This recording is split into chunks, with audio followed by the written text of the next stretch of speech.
The Haunting Hour.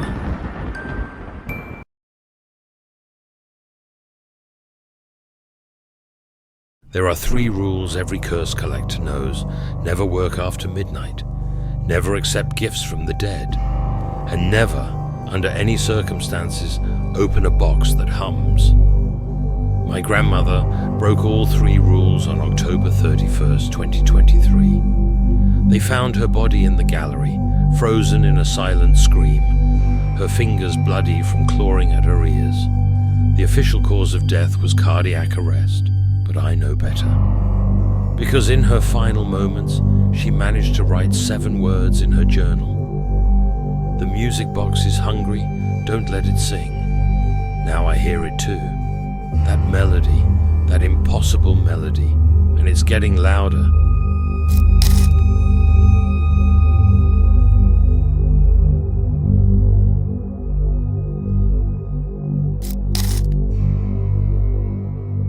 Rebecca Martinez stood before the sprawling Victorian mansion, key trembling in her hand.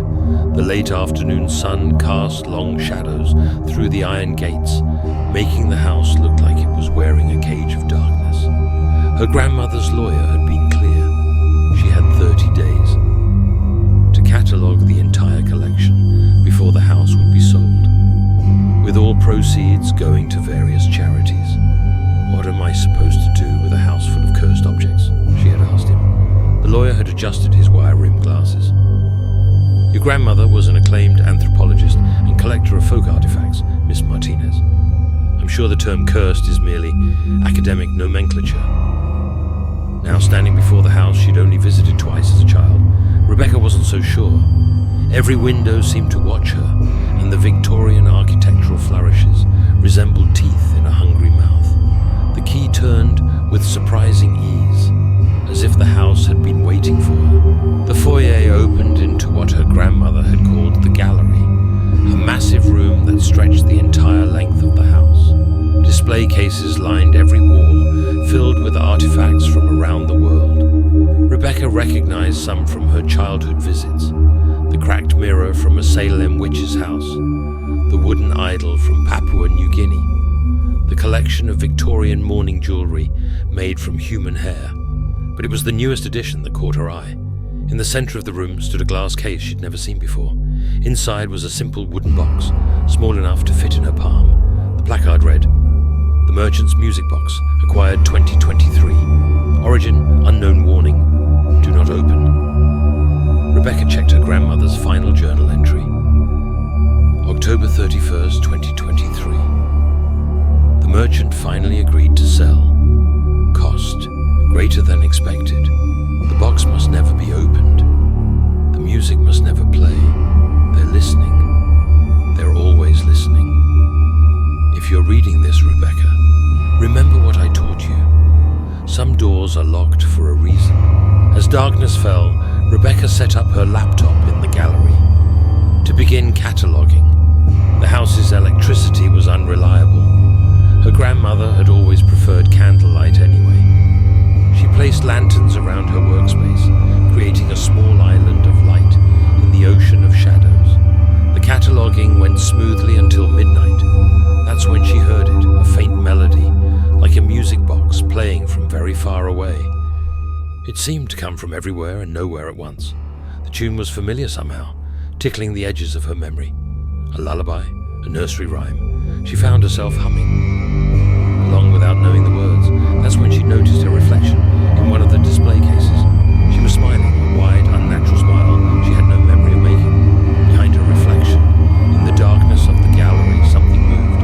A knock at the door startled her from her work. The antique grandfather clock showed 3:33 a.m., the devil's hour, her grandmother used to say. Through the peephole, she saw a tall figure in an outdated suit. His face was hidden beneath a wide-brimmed hat. "Good evening, Miss Martinez." The voice was like silk over gravel. "I believe you have something that belongs to me." "The house is closed," Rebecca called through the door. "Come back tomorrow." "Time is a luxury we don't have, my dear. You see, your grandmother, she never actually completed our transaction. The box requires payment. What payment? The man tilted his head up, and Rebecca caught a glimpse of his face, or where a face should have been. A song, just one simple song. All you have to do is open the box. Rebecca spent the next day poring over her grandmother's journals, working backward through decades of research. The truth emerged in fragments. The box was older than history. It had surfaced throughout the centuries, always preceded by disappearances, always followed by silence. The merchant was its caretaker, but not its owner. No one owned it, not really. Her grandmother's final journal entries grew increasingly frantic. The music calls them the ones between worlds. They sing with voices stolen from children. Each note pulls them closer. Each song tears another hole. If the full melody plays, God help us all. The merchant knows I tricked him. Used the old wards, the ancient symbols, trapped the box in a cage of silence. But such things don't hold forever. Nothing holds forever. Rebecca will know what to do. She has the gift. She'll hear the truth beneath the song. The music grew louder each night. Rebecca found herself standing before the box without remembering how she got there. Her fingers would hover over the latch, trembling with the effort of resistance. The merchant visited nightly now. Each time, more of reality seemed to crack around him. Through the peephole, she could see other faces shifting beneath his skin, mouths opening within mouths, all humming that terrible melody. Her grandmother's last notes revealed the pattern. Every century, the box had to be opened. If no one chose to do it, it would tear itself open, and the song would play forever. But if someone opened it willingly, with purpose, they could change the tune. Rebecca understood now why her grandmother had left her the house, why it had to be her. Music had been her life before the accidents, before she'd given up performing. She could hear the patterns others missed, the mathematics of melody, the spaces between notes where other things lived.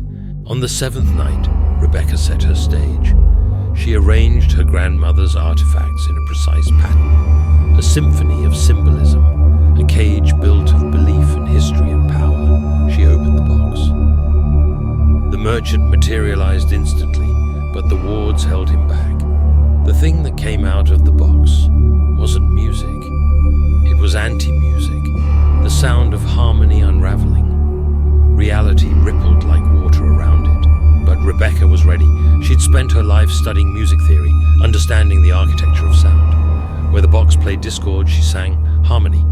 Where it tried to tear, she mended. The merchant howled, a sound like every lost child, crying at once. "You'll trap us all. The song must play. The doors must open." "No," Rebecca said, her voice rising with the counter-melody she'd created. "We're writing a new ending." She sang the notes between notes, the sounds that existed in quantum spaces.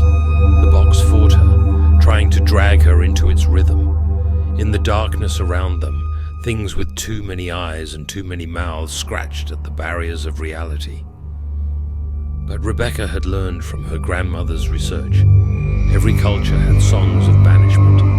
Every people had melodies of binding. She wove them all together, creating something new, something that could not be broken.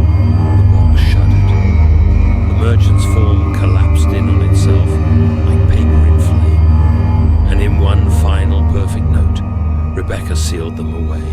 They found Rebecca the next morning, slumped over her grandmother's journals. The doctors called it exhaustion. She never told them about the box, or the song, or the choice she'd made. The house still stands. The gallery still holds its collection. But now there's a new exhibit. A simple wooden box, sealed with silver and song. The placard reads, "The Collector's Music Box, remade 2024. Origin. Everywhere and nowhere. Warning, listen closely. In the silence between heartbeats, you might hear a woman singing. She guards the spaces between notes, keeping watch over melodies that must never play. Some say on quiet nights, when the moon is dark and the wind holds its breath, you can hear two voices humming together, a grandmother and granddaughter, keeping ancient harmonies alive, ensuring the song remains unfinished. They sing so we don't have to. They sing so we can't. They sing so it ends. Rebecca still visits sometimes, though she never stays after dark. She's donated most of the collection to museums, but she keeps the box. Someone has to maintain the harmony. Besides, she's learned what her grandmother knew. Some songs are weapons, some melodies are locks, and some silences must be protected at all costs. In her apartment, she keeps a journal of her own now. Its first entry reads, "The box taught me something. There's music in everything. In funeral dirges and first cries, in traffic and heartbeats. In the space between stars, listen carefully. The world is full of songs trying to become something else." My grandmother spent her life collecting dark things, to keep them from hurting others. I found a different way. I collect the spaces between notes, the pauses between breaths, the moments when silence becomes music and music becomes magic. Some people call them curses. I call them unfinished symphonies. And as long as I'm here, they'll stay that way.